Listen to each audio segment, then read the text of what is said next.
लीजिए सुनिए, देवकीनंदन खत्री के लिखे उपन्यास चंद्रकांता संतति के तीसरे भाग के 5वें बयान को मेरी यानी समीर गोस्वामी की आवाज में। कुंवर इंद्रजीत सिंह नाहर सिंह और तारा सिंह को साथ लिए घर आए और अपने छोटे भाई से सब हाल कहा। वे भी सुनकर बहुत उदास हुए और सोचने लगे कि अब क्या करना चाहिए। दोनों कुमार बड़े ही तरद्दुद में पड़े। अगर तारा सिंह को पता लगाने के लिए भेजें तो गया में कोई अय्यार न रह जाएगा, और ये बात अगर उनके पिता सुने तो बहुत रंज हो, जिसका ख्याल उन्हें सबसे ज्यादा था। दोपहर दिन चढ़े तक दोनों भाई बड़े ही तरद्दुद में पड़े रहे। दोपहर बाद उनका तरद्दुद कुछ कम हुआ जब पंडित बद्रीनाथ, भैरव सिंह और जगन्नाथ ज्योतिषी वहां आ मौजूद हुए। तीनों के वहां पहुंचने से दोनों कुमार बहुत खुश हुए और समझा कि अब हमारा काम अटका न रहेगा। कुंवर इंद्रजीत सिंह, आनंद सिंह, तारा सिंह, पंडित बद्रीनाथ, भैरव सिंह और ज्योतिषी जी ये सब बाग की बारहदरी में एकांत समझकर चले गए और बातचीत करने लगे। आनंद: लीजिए साहब, अब तो दुश्मन लोग यहां भी बहुत से हो गए। ज्योतिषी: कोई हर्ज नहीं। इंद्र: भैरव सिंह, पहले तुम अपना हाल कहो, यहां से जाने के बाद क्या हुआ? भैरव: मुझे तो रास्ते में ही मालूम हो गया था कि किशोरी वहां नहीं है। इंद्र: ये सब हाल मुझे भी मालूम हुआ था। भैरव: ठीक है, वो आदमी आपके पास भी आया होगा जिसने मुझे खबर दी थी। इंद्र: खैर, तब क्या हुआ? भैरव: फिर भी मैं वहां चला गया, बद्रीनाथ और ज्योतिषी जी की तरफ इशारा करके, और इन दोनों के साथ मिलकर काम करने लगा। ये लोग 200 बहादुरों के साथ वहां पहले से मौजूद थे। आखिर ये हुआ कि दीवान अग्निदत्त और 2-3 उसके साथी गिरफ्तार करके चुनार भेज दिए गए। माधवी का पता नहीं कि वो कहाँ गई। वहां की रियाया सब अग्निदत्त से रंज थी, इसलिए राजगृह अपने कब्जे में कर लेना हम लोगों को बहुत ही सहज हुआ। अब उन्हीं 200 आदमियों के साथ पन्नालाल को वहां छोड़ आया हूं। बद्री: आप यहां का हाल भी कहिए, सुना है यहां बड़े बड़े बेढब मामले हो गए हैं। इंद्र: यहां का हाल भैरव सिंह की जबानी आपने सुना ही होगा। इसके बाद आज रात को एक अजीब बात हो गई। तारा सिंह ने रात भर का कुल हाल उन लोगों से कहा, जिसे सुन वे लोग बहुत ही तरद्दुद में पड़ गए। इन लोगों की बातचीत हो रही थी कि एक चौबदार ने आकर अर्ज किया कि अखंडनाथ बाबा जी बाहर खड़े हैं और यहां आना चाहते हैं। अखंडनाथ नाम सुन ये लोग सोचने लगे कि कौन है और कहां से आए हैं। आखिर इंद्रजीत सिंह ने उन्हें अपने पास बुलाया और सूरत देखते ही पहचान लिया। पाठक, ये अखंडनाथ बाबा जी वही हैं जो रामशिला के सामने फल्गु के बीच भयानक टीले पर रहते थे, जिनके पास माधवी जाती थी, तथा जिन्होंने उस समय किशोरी की जान बचाई थी जब खंडहर में उसकी छाती पर सवार हो भीमसेन खंजर उसके कलेजे में भोंका ही चाहता था, और जिसका कुल हाल इसी भाग के तीसरे बयान में हम लिखाए हैं। इन बाबाजी को तारा सिंह भी पहचानते थे, क्योंकि कल रात ये भी इंद्रजीत सिंह के साथ ही थे। इंद्रजीत सिंह ने उठकर बाबाजी को प्रणाम किया। इनको उठते देख और सब लोग भी उठ खड़े हुए। कुमार ने अपने पास बाबाजी को बिठाया और अय्यारों की तरफ देख के कहा, इन्हीं का हाल मैं कह चुका हूं, इन्होंने ही उस खंडहर में किशोरी की जान बचाई थी। बाबा: जान बचाने वाला तो ईश्वर है, मैं क्या कर सकता हूं। खैर, ये तो कहिए, उस मामले के बाद की भी आपको खबर है कि क्या हुआ? इंद्रजीत: कुछ भी नहीं, हम लोग इस समय इसी सोच विचार में पड़े हैं। बाबा: अच्छा, तो फिर मुझसे सुनिए। 2 औरतें और जो उस मकान में थीं, उनका हाल तो मुझे मालूम नहीं कि किशोरी की खोज में कहाँ गई, मगर किशोरी का हाल मैं खूब जानता हूं। बाबा जी की बातों ने सभी का दिल अपनी तरफ खींच लिया और सब लोग एकाग्र होकर उसकी बात सुनने लगे। बाबा जी ने यों कहना शुरू किया। नाहर सिंह से जब कुमार लड़ रहे थे, उस समय भीमसेन के साथियों को, जो उसी जगह छिपे हुए थे, मौका मिला और वे लोग किशोरी को लेकर शिवदत्तगढ़ की तरफ भागे, मगर ले ना जा सके, क्योंकि रास्ते ही में रोहतासगढ़ रोहतासगढ़ बिहार के इलाके में मशहूर है। ये किला पहाड़ के ऊपर है। उस जमाने में इस किले की लंबाई चौड़ाई लगभग 10 कोस की होगी। बड़े बड़े राजा लोग भी इसको फतह करने का हौसला नहीं कर सकते थे। आजकल ये इमारत बिल्कुल टूट फूट गई है, तो भी देखने योग्य है। क्योंकि रास्ते ही में रोहतास गढ़ के राजा के अय्यार लोग छिपे हुए थे, जिन लोगों ने लड़कर किशोरी को छीन लिया और रोहतास गढ़ ले गए। किशोरी की खूबसूरती का हाल सुनकर रोहतास गढ़ के राजा ने इरादा कर लिया कि अपने लड़के के साथ उसे ब्याहेगा, और बहुत दिन से उसके अय्यार लोग किशोरी की धुन में लगे हुए भी थे। अब मौका पाकर वे लोग अपना काम कर गए। अगर आप लोग जल्द उसे छुड़ाने की फिक्र न करेंगे तो बेचारी के बचने की उम्मीद जाती रहेगी। लड़ भिड़कर रोहतास गढ़ के किले को फतह करना बहुत मुश्किल है। चाहे फौज और दौलत में आप लोग बढ़ के क्यों न हो, मगर पहाड़ के ऊपर के उस आलीशान किले के अंदर घुसना बड़ा ही कठिन है। मगर फिर भी चाहे जो हो, आप लोग हिम्मत न हारें। किशोरी का ख्याल चाहे ना भी हो, मगर ये सोचकर कि आपके समीप का ये मजबूत किला ही आपके योग्य है, जरूर मेहनत करनी चाहिए। ईश्वर आपको विजय देगा और जहां तक हो सकेगा मैं आपकी मदद करूंगा। बाबाजी की जुबानी सब हाल सुनकर कुंवर इंद्रजीत सिंह बहुत प्रसन्न हुए। एक तो किशोरी का पता लगने की खुशी, दूसरे रोहतासगढ़ के राजा से बड़ी भारी लड़ाई लड़कर जवानी का हौसला निकालने और मशहूर किले पर अपना दखल जमाने की खुशी से गदगद हो गए और जोश भरी आवाज में बाबाजी से बोले, बड़े बड़े वीरों की आत्माएं स्वर्ग से झांक कर देखेंगी कि रोहतासगढ़ की लड़ाई कैसी होती है और किस तरह हम लोग उस किले को फतह करते हैं। रोहतासगढ़ का हाल हम बखूबी जानते हैं, मगर बिना कोई सबब हाथ लगे ऐसा इरादा नहीं कर सकते थे। बाबा, अच्छा एक लोटा जल मंगाइए। तुरंत जल आया। बाबाजी ने अपनी दाढ़ी नोचकर फेंक दी और मुंह धो डाला। अब तो सभी ने पहचान लिया कि ये देवी सिंह है। पाठक, रामशिला पहाड़ी के सामने भयानक टीले पर रहने वाले बाबाजी से देवी सिंह का मिलना आप भूले न होंगे, और आपको ये भी याद होगा कि देवी सिंह से बाबाजी ने कहा था कि कल इस स्थान को हम छोड़ देंगे। बस बाबाजी के जाने के बाद देवी सिंह ही उनकी सूरत में उस गद्दी पर जा विराजे, और जो कुछ काम किया आप जानते ही हैं। उस दिन बाबाजी की सूरत में देवी सिंह ही थे जिस दिन माधवी ने मिलकर कहा था कि हमारी मदद के लिए भीमसेन आ गया है।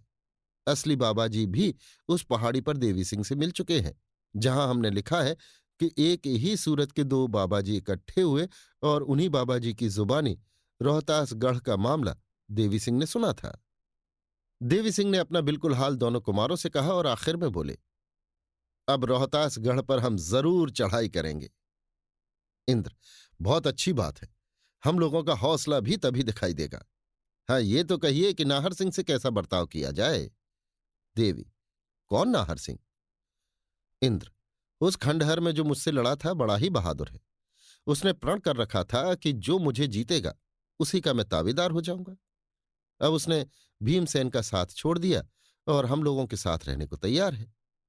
देवी, ऐसे बहादुर पर जरूर मेहरबानी करनी चाहिए, मगर आज हम उसे आजमावेंगे। आज से उसके लिए एक मकान दे दें और हर तरह के आराम का बंदोबस्त कर दें। इंद्र, बहुत अच्छा। कुंवर इंद्रजीत सिंह ने उसी समय नाहर सिंह को अपने पास बुलाया और बड़ी मेहरबानी के साथ पेश आए। एक मकान देकर अपने सेनापति की पदवी उसे दी और भीमसेन को कैद में रखने का हुक्म दिया। अपने ऊपर कुमार की इतनी मेहरबानी देख नाहर सिंह बहुत प्रसन्न हुआ। कुछ देर तक बातें करता रहा, तब तमाम सलाम करके अपने ठिकाने चला गया और सेनापति के काम को ईमानदारी के साथ पूरा करने का उद्योग करने लगा। आधी रात जा चुकी है। चारों तरफ सन्नाटा छाया हुआ है। गलियों और सड़कों पर चौकीदारों के जागते रहियो होशियार रहियो पुकारने की आवाज आ रही है। नाहर सिंह अपने मकान में पलंग पर लेटा हुआ कोई किताब देख रहा है और सिराहने क्षमादान चल रहा है। नाहर सिंह के हाथ में श्रुति स्मृति या पुराण की कोई पुस्तक नहीं है। उसके हाथ में तस्वीरों की एक किताब है, जिसके पन्ने वो उलटता है और एक एक तस्वीर को देर तक बड़े गौर से देखता है।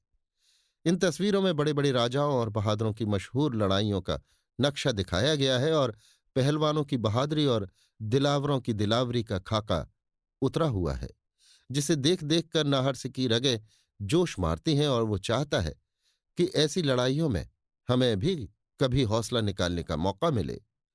तस्वीरें देखते देखते बहुत देर हो गई और नाहर सिंह की नींद भरी आंखें भी बंद होने लगीं।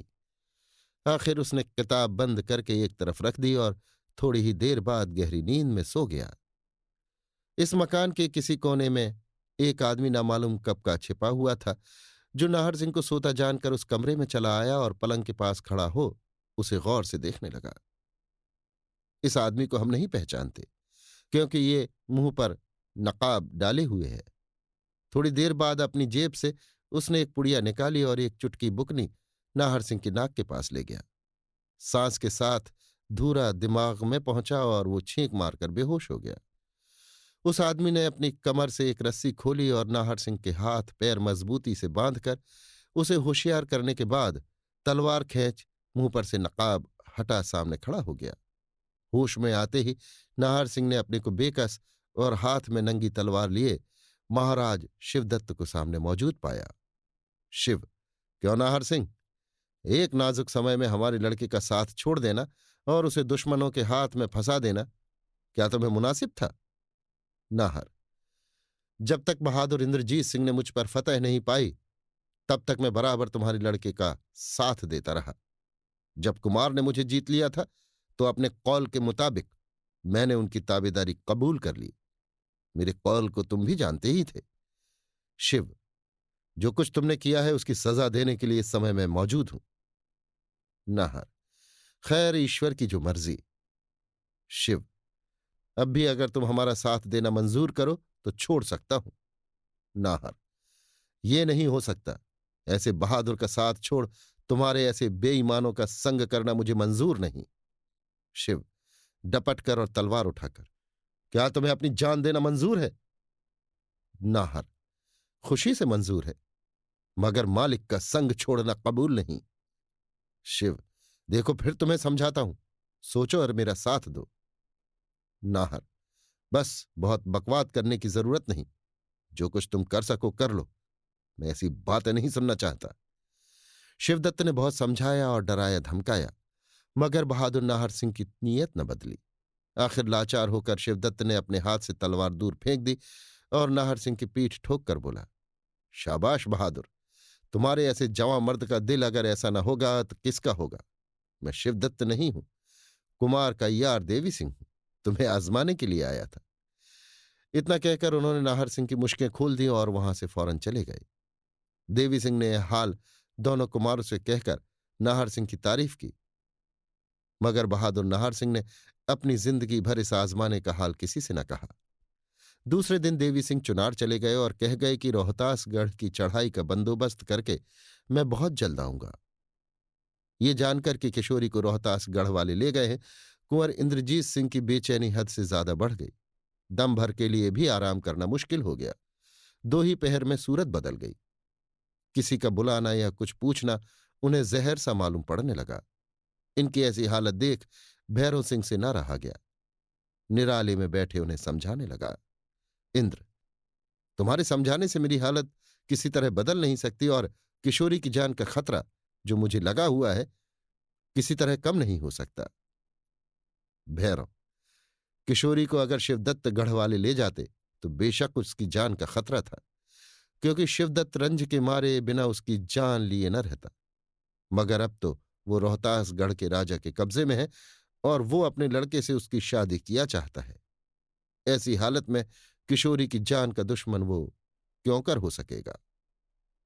इंद्र, मगर जबरदस्ती किशोरी की शादी कर दी गई तब क्या होगा? भैरव, हाँ, अगर ऐसा हो तो जरूर रंज होगा।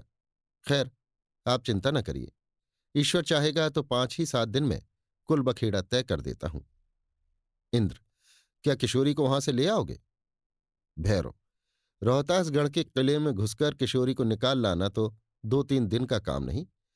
इसके अतिरिक्त क्या रोहतासगढ़ का किला यारों से खाली होगा? इंद्र, फिर तुम 5-7 दिन में क्या करोगे? भैरव, कोई ऐसा काम जरूर करूंगा जिससे किशोरी की शादी रुक जाए। इंद्र, वो क्या? भैरव, जिस तरह बनेगा वहां के राजकुमार कल्याण सिंह को पकड़ लाऊंगा। जब हम लोगों का फैसला हो जाएगा तब छोड़ दूंगा।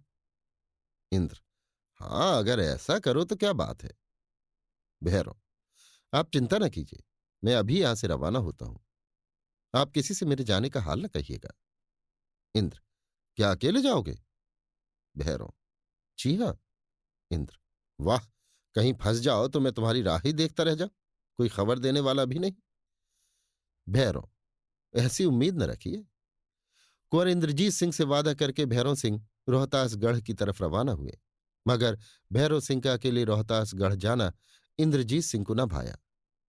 उस समय तो भैरव सिंह की जिद से चुप हो रहे, मगर उसके बाद कुमार ने सब हाल पंडित बद्रीनाथ से कहकर दोस्त की मदद के लिए जाने का हुक्म दिया। हुक्म पाते ही पंडित बद्रीनाथ भी रोहतासगढ़ रवाना हुए और रास्ते में ही भैरव सिंह से जा मिले। 2 रोज चलकर ये दोनों आदमी रोहतासगढ़ पहुंचे। राजा शिवप्रसाद सितारे हिंद ने अपनी किताब जान जहानुमा में लिखा है, आरे से करीब 75 मील के दक्षिण पश्चिम को झुकता हुआ 1000 फीट ऊंचे पहाड़ के ऊपर का एक बड़ा ही मजबूत किला रोहतासगढ़, जिसका असल नाम रोहताश्म है, 10 मील मुरब्बा की बसअत में सोन नदी के बाएं किनारे पर उजाड़ पड़ा हुआ है। उसमें जाने के वास्ते सिर्फ एक ही रास्ता 2 कोस की चौड़ाई का तंग सा बना है। बाकी सब तरफ वो पहाड़, जंगल और नदियों से ऐसा घिरा हुआ है कि किसी तौर से वहां आदमी का गुजर नहीं हो सकता। उस किले के अंदर 2 मंदिर अगले जमाने के अभी मौजूद हैं। बाकी सब इमारतें, महल, बाग, तालाब वगैरह है, जिनका अब सिर्फ निशान भर रह गया है, मुसलमान बादशाहों के बनाए हुए हैं। 2 रोज चलकर ये दोनों आदमी रोहतासगढ़ पहुंचे और पहाड़ के ऊपर चढ़ किले में दाखिल हुए। ये बहुत बड़ा किला पहाड़ पर निहायत खूबी का बना हुआ था और इसी के अंदर शहर भी बसा था, जो बड़े बड़े सौदागरों, महाजनों, व्यापारियों और जौहरियों के कारोबार से अपनी चमक दमक दिखा रहा था। इस शहर की खूबी और सजावट का हाल इस जगह लिखने की कोई जरूरत नहीं मालूम होती और इतना समय भी नहीं है। हाँ, मौके पर 2-4 दफे पढ़कर इसकी खूबी का हाल पाठक मालूम कर लेंगे। ग्रंथकर्ता: मगर अकबर के जमाने में जो बिहार का हाल लिखा गया है, उससे मालूम होता है कि ये मुकाम मुसलमानों की अमलदारी के पहले बना हुआ है। इस किले के अंदर एक छोटा किला और भी था, जिसमें महाराज और उनके आपस वाले रहा करते थे और लोगों में वो महल के नाम से मशहूर था। इस पहाड़ पर छोटे झरने और तालाब बहुत हैं। ऊपर जाने के लिए केवल एक ही राह है और वो भी बहुत बारीक है। उसके चारों तरफ एक घना जंगल इस ढंग का है कि जरा भी आदमी कूदा और राह भूलकर कई दिन तक भटकने की नौबत आई। दुश्मनों का और किसी तरह से इस पहाड़ पर चढ़ना बहुत ही मुश्किल है और वो बारीक राह भी इस लायक नहीं कि 5-7 आदमी से ज्यादा एक साथ चढ़ सकें। भेष बदले हुए हमारे दोनों अय्यार रोहतासगढ़ पहुंचे और वहां की रंगत देखकर समझ गए कि इस किले को फतह करने में बहुत मुश्किल पड़ेंगी। भैरव सिंह और पंडित बद्रीनाथ मथुरिया चौबे बने हुए रोहतासगढ़ में घूमने और एक एक चीज को अच्छी तरह देखने लगे। दोपहर के समय एक शिवालय पर पहुंचे, जो बहुत ही खूबसूरत और बड़ा बना हुआ था। सभा मंडल इतना बड़ा था कि 100-150 आदमी अच्छी तरह उसमें बैठ सकते थे। उसके चारों तरफ खुला सा सहन था, जिस पर कई ब्राह्मण और पुजारी बैठे धूप सेक रहे थे। उन्हीं लोगों के पास जाकर हमारे दोनों अय्यार खड़े हो गए और गरज कर बोले, जय जमुना मैया की। पुजारियों ने हमारे दोनों चौबों को खातिरदारी से बिठाए और बातचीत करने लगे। एक पुजारी: कहिए चौबे जी, कब आना हुआ? बद्री: बस अभी चले ही तो आते हैं महाराज। पहाड़ पर चढ़ते चढ़ते थक गए, गला सूख गया। कृपा करके सिल्लुढ़िया दो तो भंग छने और चित्त ठिकाने हो। पुजारी: लीजिए, सिल्लुढ़िया लीजिए, मसाला लीजिए, चीनी लीजिए, खूब भंग छानिए। भैरव: भंग मसाला तो हमारे साथ है, आप ब्राह्मणों का क्यों नुकसान करें? पुजारी: नहीं नहीं, हमारा कुछ नहीं है। यहां सब चीजें महाराज के हुक्म से मौजूद रहती हैं। ब्राह्मण परदेशी जो कोई आवे, सभी को देने का हुक्म है। बद्री: वाह वाह, तब क्या बात है, लाइए फिर महाराज की जय जयकार मनावे। पुजारी ने इन दोनों को सब सामान दिया और इन दोनों ने भंग बनाई। आप भी पी और पुजारियों को भी पिलाई। दोनों अय्यारों ने बातचीत और मसखरेपन से वहां के पुजारियों को अपने बस में कर लिया। बड़े पुजारी बहुत प्रसन्न हुए और बोले, चौबे जी महाराज, बड़े भाग्य से आप लोगों के दर्शन हुए। आप लोग 2-4 रोज यहां जरूर रहिए। इसी जगह आपको महाराज कुमार से भी मिलावेंगे और आप लोगों को बहुत कुछ दिलावेंगे। महाराज कुमार बहुत ही हंसमुख, नेक और बुद्धिमान है। आप उन्हें देख बहुत प्रसन्न होंगे। बद्री: बहुत खूब महाराज। आप लोगों की इतनी कृपा है तो हम जरूर रहेंगे और आपके महाराज कुमार से भी मिलेंगे। वे यहां कब आते हैं? पुजारी: प्रातः और सायंकाल दोनों समय यहां आते हैं और इसी मंदिर में संध्या पूजा करते हैं।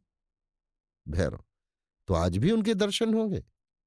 पुजारी: अवश्य। ये मंदिर किले की दीवार के पास ही था। इसके पीछे की तरफ एक छोटी सी लोहे की खिड़की थी, जिसकी राह ये लोग किले के बाहर जा सकते थे। पुजारी के हुक्म से भंग पीने के बाद दोनों अय्यार उसी राह से जंगल में गए और मैदान होकर लौट आए। पुजारी लोग भी उसी राह से जंगल मैदान गए। संध्या समय महाराज कुमार भी वहां आए और मंदिर के अंदर दरवाजा बंद करके घंटे भर से ज्यादा देर तक संध्या पूजा करते रहे। उस समय केवल एक बड़ा पुजारी उस मंदिर में तब तक मौजूद रहा जब तक महाराज कुमार नित्य नेम करते रहे। दोनों अय्यारों ने भी महाराज कुमार को अच्छी तरह देखा, मगर पुजारी को कह दिया कि आज महाराज कुमार को ये मत कहना कि यहाँ दो चौबे आए हैं। कल सायंकाल को हम लोगों का सामना कराना। दोनों अय्यारों ने रात भर उसी मंदिर में गुजारा और अपने मसखरेपन से पुजारी महाशय को बहुत ही प्रसन्न किया। साथ ही इसके उन्हें इस बात का भी विश्वास दिलाया कि इस पहाड़ के नीचे एक बड़े भारी महात्मा आए हुए हैं, आपको उनसे जरूर मिलावेंगे। हम लोगों पर उनकी बड़ी कृपा रहती है। सवेरे उठकर इन दोनों ने फिर भंग घोंट कर पी और सबों को पिलाने के बाद उसी खिड़की की राह मैदान गए।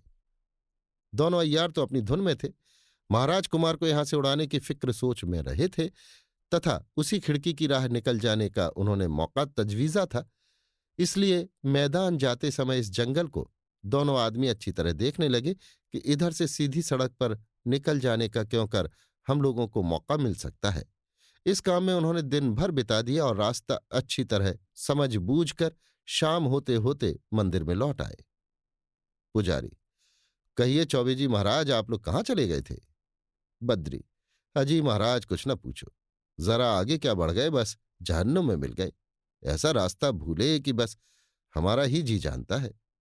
भैरों: ईश्वर की ही कृपा से इस समय लौट आए, नहीं तो कोई उम्मीद यहां पहुंचने की ना थी। पुजारी: राम राम, ये जंगल बड़ा ही भयानक है। कई दफे तो हम लोग इसमें भूल गए हैं और दो दो दिन तक भटकते ही रह गए हैं। आप बेचारे तो नए ठहरे। आइए बैठिए, कुछ जलपान कीजिए। भैरों: अजी कहाँ का खाना, कैसा पीना, होश तो ठिकाने ही नहीं है। बस भंग पीकर खूब सोवेंगे। घूमते घूमते ऐसे थके कि तमाम बदन चूर चूर हो गया। कृपा निधान आज भी हम लोगों की इत्तला कुमार से न कीजिएगा। हम लोग मिलाने लायक नहीं हैं। इस समय तो खूब गहरी छनेगी। पुजारी: खैर ऐसा ही सही। हंसकर: आइए बैठिए तो। दोनों अय्यारों ने भंग पी और बाकी लोगों को भी पिलाई। इसके बाद कुछ देर आराम करके बाजार में घूमने फिरने के लिए गए और अच्छी तरह देखभाल कर लौट आए। सोते समय फिर उन्हीं महात्मा का जिक्र पुजारी से करने लगे जिनसे मिलाने का वादा कर चुके थे, और यहां तक उनकी तारीफ की कि पुजारी जी उनसे मिलने के लिए जल्दी करने लगे और बोले, ये तो कहिए कल आप उनके दर्शन करावेंगे या नहीं? बद्री: जरूर। बस कुमार यहां से संध्या पूजा करके लौट जाए तो चले चलिए, मगर अकेले आप ही चलिए, नहीं तो महात्मा बड़ा बिगड़ेंगे कि इतने आदमियों को क्यों ले आए। वो जल्दी किसी से मिलने वाले नहीं हैं। पुजारी: हमें क्या गरज पड़ी है जो किसी को साथ ले जाए? अकेले आपके साथ चलेंगे। भैरव: बस तभी तो ठीक होगा। दूसरे दिन जब महाराज कुमार संध्या पूजा करके लौट गए तो बद्रीनाथ और भैरव सिंह पुजारी को साथ ले वहां से रवाना हुए और पहाड़ के नीचे उतरने के बाद बोले, बस अब यहीं बूटी छान लें, तब आगे चलें, इसीलिए लुटिया लेता आया हूं। पुजारी: क्या हर्ज है, बूटी छान लीजिए। बद्री: आपके हिस्से की भी बनाऊं ना? पुजारी: इस दोपहर के समय क्या बूटी पिलाइएगा, हमें तो इतनी आदत ना थी। आप ही लोगों के सबब 2 दिन से खूब पीने में आती है। बद्री: क्या हर्ज है, थोड़ा सा पी लीजिए। पुजारी: जैसी आपकी मर्जी। हमारे बहादुर अय्यारों ने एक पत्थर की चट्टान पर भंग घोंट कर पी और नजर बचा थोड़ी सी बेहोशी की दवा मिला पुजारी को भी पिलाई।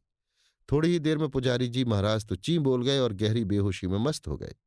दोनों अय्यार उन्हें उठाकर ले गए और एक झाड़ी में छिपा आए। बद्री: अब क्या करना चाहिए? भैरव: आप यहां रहिए, मैं उसी तरकीब से कुमार को उठा लाता हूं। बद्री: अच्छी बात है, मैं अपने हाथ से इस पुजारी की सूरत तुम्हें बनाता हूं। भैरव: बनाइए। पुजारी की सूरत बना बद्रीनाथ को उसी जगह छोड़ भैरव सिंह लौटे। संध्या होने के पहले ही मंदिर में पहुंचे। लोगों ने पूछा, कहिए पुजारी जी, महात्मा से मुलाकात हुई या नहीं, और अकेले क्यों लौटे? चौबे जी कहाँ रह गए? नकली पुजारी ने कहा, महात्मा से मुलाकात हुई। वाह, क्या बात है! महात्मा क्या, वे तो पूरे सिद्ध हैं। दोनों चौबों को बहुत मानते हैं। उन्हें तो ना आने दिया, मगर मैं चला आया। अब चौबे जी कल आवेंगे। समय पर महाराज कुमार भी आ पहुंचे और संध्या करने के लिए मंदिर के अंदर घुसे। मामूली तौर पर पुजारी के बदले में नकली पुजारी अर्थात भैरव सिंह मंदिर के अंदर रहे और कुमार के अंदर आने पर भीतर से किवाड़ बंद कर लिया। संध्या करने के समय महाराज कुमार के साथ मंदिर के अंदर घुसकर पुजारी क्या क्या करते थे, ये दोनों अय्यारों ने उनसे बातों बातों में पहले ही दरियाफ्त कर लिया था। पुजारी जी मंदिर के अंदर बैठे कुछ विशेष काम नहीं करते थे।